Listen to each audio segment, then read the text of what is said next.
It was very cold toward him. But then when they wanted me here and asked me to come here, that computer kicks your number out, you're in trouble. I just wanted a little freedom. It was extremely cold towards him initially, and then when they needed me here and they asked me to come, that computer cuts you off from your number, and after it does, you're in deep. All I ever wanted was a bit of freedom. I didn't want to sound like everyone else, to just go along with what was supposed to be done.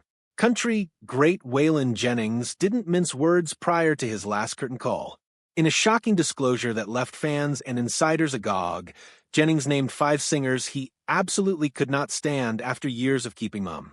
Famous for breaking rules and disregarding Nashville's carefully maintained conventions, Waylon's words stung deep and revealed grudges harbored for many years. This was the list no one thought he'd name. Danny Davis. Waylon Jennings's toughest fights in the music business weren't so much with other artists. They were with the same people who were supposed to assist in refining his sound, his producers. Chief among them was Danny Davis, an individual who became an embodiment of everything Jennings hated about the formulaic, over-slick machinery of the Nashville country music apparatus. Their struggle wasn't just a matter of creative differences. It was a conflict of philosophies, a cultural confrontation that would ultimately end up fueling the birth of the outlaw country movement. When Jennings contracted with RCA Victor, he was teamed with Davis, an experienced producer whose background couldn't have been more opposite Jennings's own. Davis had been a trumpet man from the big band era, and he brought with him an affinity for crisp, orchestrated arrangements, layered textures, and a tightly controlled studio setting. For RCA executives, this formula was tried and true, the recipe for hit records. But to Jennings, it was poison. In Waylon, an autobiography, Jennings remembered the duo as a total mismatch. He didn't hesitate to express his loathing for the experience. I came pretty close to putting my hands around Danny's throat on more than one occasion, he admitted. It wasn't personal, exactly, it was ideological. Davis, in his button-down approach and love of shiny production, embodied the very type of creative interference that left Jennings feeling choked and infuriated. He was being forced into a corner he had never willingly entered. Davis demanded glossy arrangements, frequently overdubbing background singers, strings, and horns onto Jennings's recordings, touches that grated horribly against Jennings's raw, earthy vision. Waylon craved grit. He craved edge. He dreamed of making music that was raw, honest, and dripping with truth. But whenever he went into the studio under Davis's tutelage, he felt that vision being watered down, refined, and homogenized into something inoffensive and sellable. To Jennings, the Nashville machine, represented by producers such as Davis, wasn't merely misguided. It was choking. Songs were selected for the artists.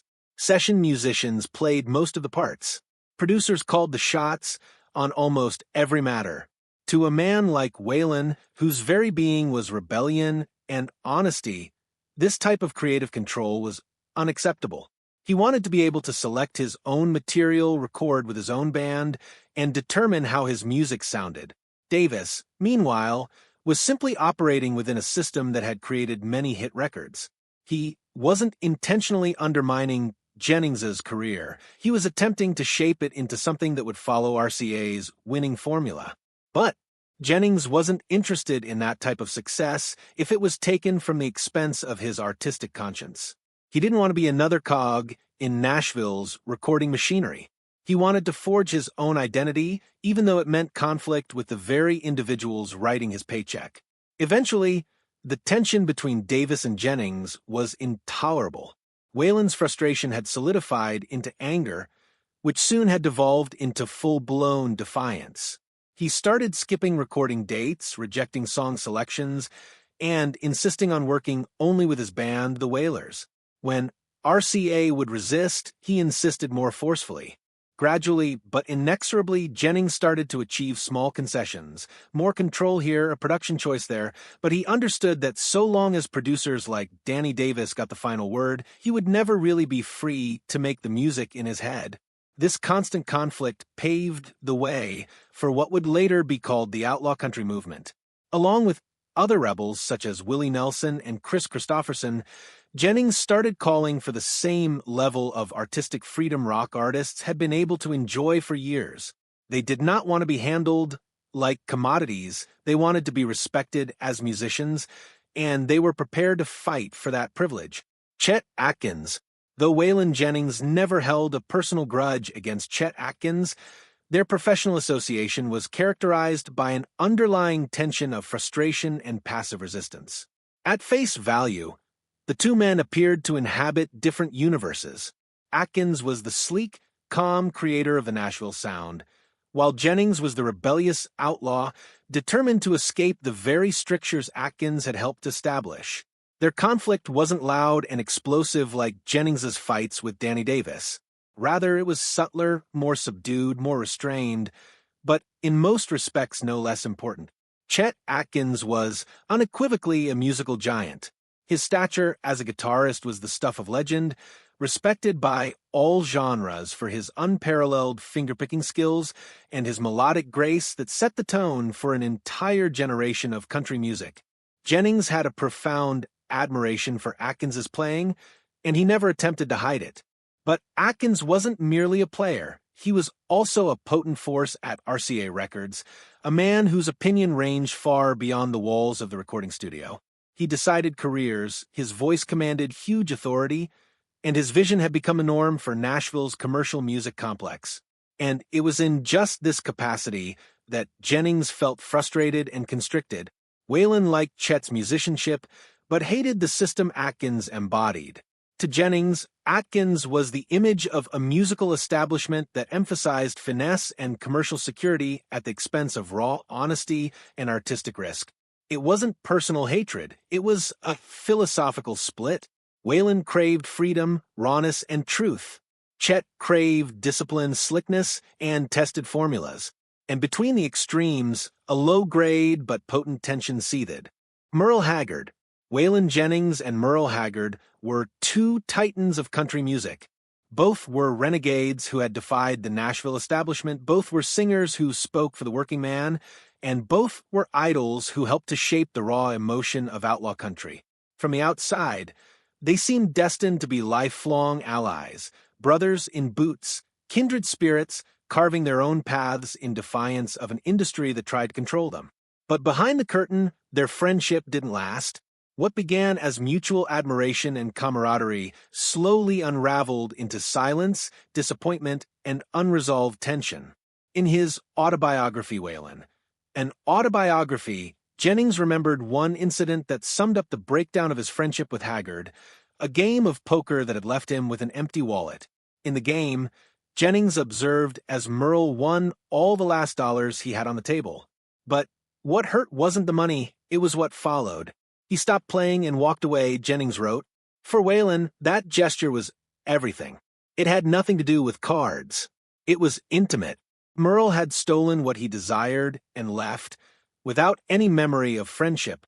To Jennings, it was a metaphor for their whole relationship. Haggard's friendship, as far as he could tell, was commercial, temporary, and ultimately dispensable. He was around when it was convenient, gone when it was needed. Jennings never called Haggard a betrayer.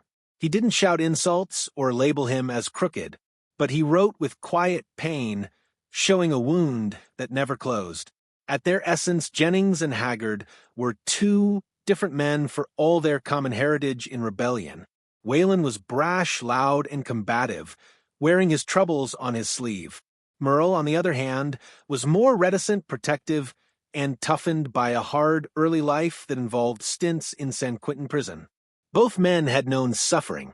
Both had transformed agony into music, but they navigated their routes in different ways. Jennings became the spiritual leader of outlaw country, rebelling against Nashville's grip and requiring creative liberty. Haggard, while admired as an outsider, glided more easily through mainstream acceptance, sometimes leaning toward the very establishment Waylon was determined to destroy. Ego had its say, too. Both were proud, stubborn men. Jennings acknowledged their confrontations weren't drama-filled blowouts, but subtle fractures, moments of absence, emotional distance, or perceived slight. No big falling out, no fireworks fight to point to. Rather, their friendship slowly, almost subtly, wore down until all that was left was distance. What hurt Jennings the most was the potential he thought they had shared once. He had been a great admirer of Haggard, admiring him as a fellow outlaw who made hardship poetry. They might have stood together as brothers in arms against the system. Instead, their friendship unraveled in silence. Jennings did not publicly repudiate Haggard, but the disappointment in his memories spoke volumes. Ultimately, it was its own brand of heartbreak, two outlaws who might have stood together in solidarity, but instead found themselves separating into parallel solitude. David Allan Coe. In the wild and woolly world of outlaw country, authenticity was paramount. It wasn't merely about the way you sounded, it was about the way you lived. For Waylon Jennings, one of the actual founding fathers of the outlaw movement, the outlaw moniker wasn't a marketing gimmick or a disguise. It was an earned identity, earned through struggles with record labels, demons, and the straitjacket of the industry. That's why Jennings had a hard time embracing David Allan Coe as a true member of their outlaw brotherhood. Although Jennings never directly criticized him, his statements in Waylon, an autobiography left little to the imagination. He did not consider Coe a peer, a brother, or even a kindred. Rather, he depicted him as an individual who clung to the outlaw image without ever living its definition. To Jennings, Coe was more concerned with theatrics than reality, more with establishing a character than in making music based in real life. He was more interested in being a character than in playing music that counted, Waylon said forcefully. To Jennings, who had risked his career, struggled for his artistic independence, and fought every step of the way, this was insulting. Outlaw country wasn't conceived in a boardroom or press announcement. It was conceived in defiance, in blood and sweat, in refusing Nashville's slick formulas. Willie Nelson, Chris Christopherson, and Jennings himself had battled tooth and nail to defend that freedom. David Allan Coe, on the other hand, Jennings believed was an imitator. Talented, to be sure, his voice was unique, his songwriting acerbic, and his stage presence incendiary. But shock without a cause, in Jennings's view, was empty. Coe's tendency toward shock value, outrageous lyrics, and hairy behavior may have gotten him headlines, but it didn't win Jennings's respect. Coe's style, his tattoos, rhinestone attire, and tough prison image might have yelled outlaw, but to Jennings it appeared to be costume, not conviction. Where the outlaw image spoke of authenticity, simplicity, and integrity, Coe's exaggerated style tended to overrule his music. For an artist like Waylon, that undercut the very essence of the movement. Waylon and his generation had lived the struggle. They'd fought against labels, refused their freedom, and made sacrifices. For someone to embrace the image without actually paying the price was unacceptable. Jennings didn't reference Coe as an enemy, but the space was evident.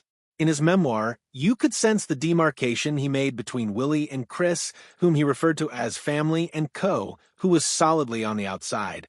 Most revealing, perhaps, was Jennings's understated attitude. He never derided Coe in public, never made it a media campaign. Rather, he let the truth of his view come through in his writing, where his readers could openly recognize the distinction between true outlaws and poseurs. Roy Acuff. Waylon Jennings challenged the system, defied authority, and stretched country music throughout his career. Though he seldom identified specific individuals as personal adversaries, Jennings left no doubt that his greatest frustrations were with the establishment itself